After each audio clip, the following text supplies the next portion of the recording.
ছাত্ৰ ছাত্ৰীসকল, আমাৰ আজিৰ আলোচনাৰ বিষয় নবকান্ত বৰুৱাৰ কবিতা উভতি নহাৰ কবিতা। আধুনিক অসমীয়া কবিতাক যিসকল কবিয়ে সমৃদ্ধ কৰিছে সেই কবিসকলৰ ভিতৰত নবকান্ত বৰুৱাৰ নাম বিশেষভাৱে উল্লেখযোগ্য। বিশেষকৈ কবি হেম বৰুৱাৰ পাছতেই আধুনিক অসমীয়া কবিতাৰ বিষয়বস্তু আৰু আংগিকৰ ক্ষেত্ৰত বৈশিষ্ট্য সৃষ্টিৰ লগতে পূৰ্ণতা প্ৰদানৰ ক্ষেত্ৰত নবকান্ত বৰুৱাৰ দক্ষতা অধিক।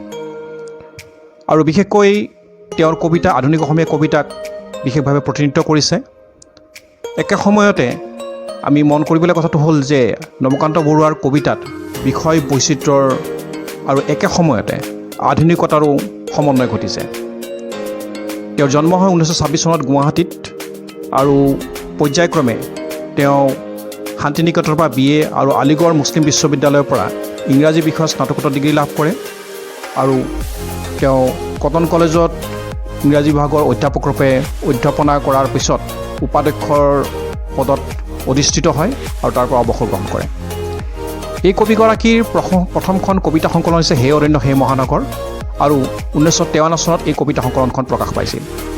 ইয়াৰ বাহিৰেও তেওঁৰ অন্যান্য যিবোৰ কবিতা সংকলন সেয়া হৈছে এটি দুটি 11টি তৰা, ৰাৱণ, সম্ৰাট, জ্যোতি আৰু কেইটিমান স্কেচ, মোৰ আৰু পৃথিৱীৰ, ৰত্নাকৰ, ৰাতি জিলমিল আৰু দলঙত তামি ঘৰা আৰু এখন স্বচ্ছ মুখাৰে। নবকান্ত বৰুৱা এগৰাকী কবি হোৱাৰ উপৰিও তেখেত এগৰাকী প্ৰখ্যাত ঔপন্যাসিক আৰু অসমীয়া উপন্যাস সাহিত্যক তেখেতে কপিলীপৰীয়া সাধু, ককাদেউতাৰ হাৰ, গৰমা কুঁৱৰী, মানুহ আটাইবোৰ দ্বীপ, অপদাৰ্থ আদি উপন্যাসেৰে সমৃদ্ধ কৰিছে। তদুপৰি তেখেতে কিছুসংখ্যক শিশু সাহিত্য ৰচনা কৰিছে। এইবোৰৰ ভিতৰত আখৰৰ জখলা, শিয়ালি পালেগৈ ৰতনপুৰ আৰু ভটুকাৰে ভূ আদি গুৰুত্বপূৰ্ণ। কবিগৰাকীয়ে ককাদেউতাৰ হাৰ নামৰ উপন্যাসখনৰ বাবে তেখেতে সাহিত্য একাডেমী বঁটা লাভ কৰে আৰু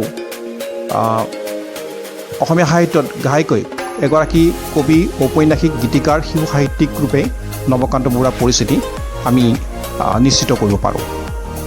আমাৰ পাঠ্যক্ৰমত সংযোজিত তেখেতৰ এই বিশেষ কবিতাটি উভতি নহাৰ কবিতা তেখেতৰ দলঙত তামি ঘৰা নামৰ সংকলনখনৰ পৰা লোৱা হৈছে। কবিতাটিৰ মূল পাঠটি আমি আলোচনা কৰিলে দেখিম যে কবিয়ে ইয়াত জীৱনৰ ক্ষণভংগুৰতা আৰু তাৰ বিপৰীতে মানুহৰ একক যি ব্যক্তিসত্তা আৰু এক নতুন আশাবাদৰ প্ৰকাশ তেওঁৰ এই কবিতাটো আমি দেখিবলৈ পাওঁ। কবিয়ে কৈছে, মই নাহোঁ এবাৰে আহি গুচি গ'লোঁ মই, উভতি অহাৰ কথা নাই, মই জানো কোনো নাহে, মাথোন এই পৃথিৱীখনক ভাল পাই গ'লোঁ, এই কথাটোকে কিমানবাৰ যে ক'লোঁ, কিমান ভাৱেৰে ক'লোঁ। এই স্তৱকটো আমি আলোচনা কৰি দেখোঁ যে কবিয়ে ইয়াত জীৱনৰ এক শাশ্বত সত্য, জীৱনৰ যি ক্ষণস্থায়িত্ব অৰ্থাৎ জীৱন জন্মৰ পৰা মৃত্যুলৈকে জীৱনৰ এই যি সময়সীমা, এই সময়সীমা মাথো এবাৰৰ বাবেই আৰু আমি সকলোৱেই আমাৰ সকলোৰে এই জীৱনৰ পৰিসমাপ্তি ঘটিব, অৱসান ঘটিব, সেই কথাত কবি স্পষ্ট। তেখেতে কৈছে যে এবাৰে তেওঁ এই জীৱনলৈ আহিল, এবাৰে এই পৃথিৱীৰ বুকুলৈ আহিল, এবাৰে এই ধৰাৰ বুকুলৈ আহিল আৰু ইয়াৰ পৰা তেওঁ এদিন গুচি যাব। গুচি গ'লে তেওঁ পুনৰ আৰু উভতি আহিব নোৱাৰে আৰু এই কথা তেওঁ খুব ভালদৰে জানে, তেওঁ খুব দৃঢ়ভাৱে জানে যে কোনো আৰু ইয়ালৈ উভতি নাহে। কিন্তু কবিৰ যি অনুভৱ, সেই অনুভৱ ইয়াতে শেষ হৈ যোৱা নাই। তেখেতে জীৱনটো ধৰি ৰখা এই পৃথিৱীখনক তেওঁ ভাল পাই গৈছে। এই পৃথিৱীখনৰ প্ৰতি তেওঁৰ ভাল পোৱা উপচি আছে আৰু এয়াই তেওঁৰ বাবে পৰম সত্য বা এয়াই তেওঁৰ বাবে একমাত্ৰ সত্য। এই কথাটোকে তেওঁ বহুবাৰ কৈছে আৰু বিভিন্ন ভাৱেৰে কৈছে, বিভিন্ন ৰূপেৰে তেওঁ বিভিন্ন অভিব্যক্তিৰে তেওঁ ব্যক্ত কৰিছে। পৃথিৱীখনক ভাল নোপোৱাকৈ তেওঁ বাচি থাকিব নোৱাৰে, বৰ্তি থাকিব নোৱাৰে। পৃথিৱীখন তেওঁ নাথাকিলেও পৃথিৱীখন থাকিব, পৃথিৱীখনৰ সৌন্দৰ্য একেদৰেই হয়তো অটুট থাকিব। কিন্তু তেওঁৰ জীৱনকালত তেওঁৰ পৃথিৱীত তেওঁৰ যি অস্তিত্ব, তেওঁৰ যিখিনি সময়, সেই সময় তেওঁৰ একান্ত নিজস্ব আৰু সেই সময় তেওঁ সুন্দৰভাৱে অতিবাহিত কৰিছে আৰু তেওঁ জানে যে তেওঁ ইয়াৰ পৰা উভতি গ'লে তেওঁ পুনৰাই আৰু উভতি নাহে, কোনেও ইয়ালৈ আৰু উভতি নাহে।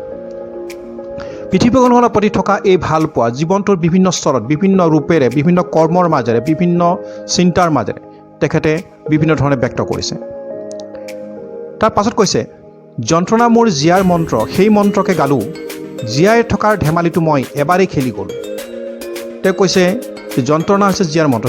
জীৱনকালত এই পৃথিৱীখনত মানুহে যিটো জীৱনকাল অতিক্ৰম কৰে, সেই জীৱনকালত মানুহৰ দুখ সুখ বিষাদ মৃত্যু যন্ত্ৰণা আছে। জীৱনটোত সুখৰ চমকনি দুখৰ ডাৱৰৰ মাজত থকা বিজুলী ৰেখাৰ লেখীয়া। কবিয়ে এই যন্ত্ৰণাৰ মাজতো তেওঁ থকাৰ যি মন্ত্ৰ, জীয়াই থকাৰ গান, সেই গান তেওঁ গুণগুণাইছে, সেই মন্ত্ৰ তেওঁ গুণগুণাইছে। আৰু জীয়াই থকাৰ তেওঁ এইটো ধেমালি বুলি কৈছে, জীৱনটো তেওঁ এটা ধেমালি বুলি কৈছে। জীয়াই থকাৰ ধেমালিটো মই এবাৰেই খেলি গ'লোঁ। যেন তেওঁ পৃথিৱীখনৰ বুকুত উমলিবলৈকে, পৃথিৱীখনৰ বুকুত যেন তেওঁ খেলিবলৈকে জন্ম লৈছিল।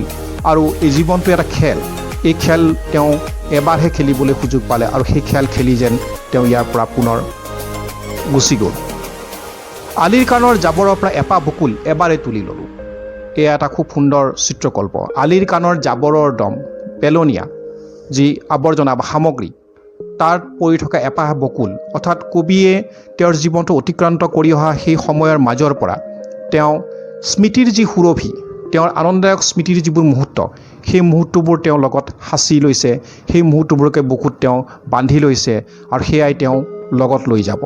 জীৱনৰ প্ৰতি তেওঁৰ আৰু বেছি কোনো আক্ষেপ নাই, দুখ নাই, তেওঁৰ কোনো বিষাদ নাই।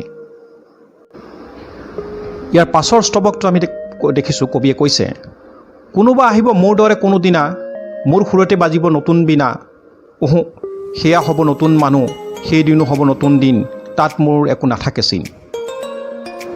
এই স্তৱকটোত কবিয়ে কৈছে যে তেওঁ এই পৃথিৱীৰ বুকুৰ পৰা জীৱনৰ ধেমালি শেষ কৰি গুচি গ'লেও, জীৱনৰ পৰা তেওঁ বিদায় ল'লেও, এবাৰ আহি তেওঁ গুচি গ'লেও আন কোনোবা ইয়ালৈ আহিব, আন কোনোবা এই পৃথিৱীৰ বুকুলৈ আহিব আৰু জীৱনৰ যি সুৰ, মোৰ সুৰতে বাজিব নতুন বীণা, অৰ্থাৎ জীৱনৰ যি সুৰ, জীৱনৰ যি প্ৰাণস্পন্দন, জীৱনৰ যি সংগীত, সেই সংগীত আনজনৰ বুকুটো বাজিব, আনজনৰ জীৱনত তাৰ সুৰ শুনা যাব। কিন্তু সেয়া কবি নহয়, সেয়া আন যিজন আহিব সেইজন কবি নহয়, সেয়া আন এক সুকীয়া সত্তা। সেয়ে তেওঁ কৈছে, সেয়া হ'ব নতুন মানুহ, সেইদিনো হ'ব নতুন দিন। আৰু যি আহিব তেওঁ হ'ব এজন সম্পূৰ্ণ নতুন মানুহ। আৰু তেওঁ যি দিন তেওঁ অতিক্ৰম কৰিব, যিবোৰ দিন তেওঁৰ জীৱনলৈ আহিব, সেই দিনবোৰ সম্পূৰ্ণ নতুন দিন হ'ব। মোৰ তাত একো নাথাকে চিন, কবিৰ তাত কোনো অস্তিত্ব নাথাকে। তেওঁ সেই সময়ৰ বুকুৰ পৰা, সেই দিনবোৰৰ মাজৰ পৰা তেওঁ হেৰাই যাব, তেওঁ আৰু তাত নাথাকে। কিন্তু কবিয়ে এই সত্যক তেওঁ মানি লৈছে, কাৰণ জীৱনৰ সমাপ্তি, জীৱনৰ পৰা বিদায় লোৱাৰ যি পৰিক্ৰমা, এয়াই আচলতে জীৱনৰ পৰম বা চৰম সত্য বুলি তেওঁ মানি লৈছে। আৰু সেয়েহে তেওঁ গুচি গ'লেও আন কোনোবা আহিব, সেই যিসকল আহিব তেওঁলোকৰ জীৱনৰ সুৰো কবিৰ সুৰতেই বাজিবনে, কবিয়ে এই প্ৰশ্ন কৰিছে। কিন্তু তেওঁ কৈছে যে নহয়, সেয়া নতুন দিনৰ মানুহ, তেওঁলোকৰ দিনো নতুন হ'ব আৰু তাত কবিৰ কোনো চিন চাপ বা সময় বা তাত কবিৰ সময়, কবিৰ অস্তিত্ব তাত নাথাকিব।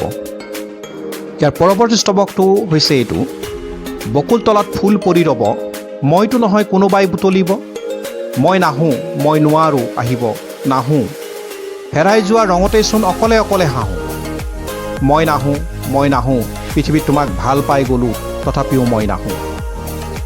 কবি গুচি যাব, কবি পুনৰাই নাহে, কিন্তু বকুল তলত ফুল পৰি ৰ'ব। বকুলৰ ফুলৰ যি সুবাস, যি সুগন্ধ, সেয়া হৈছে স্মৃতি কাতৰতাৰ প্ৰতীক আচলতে।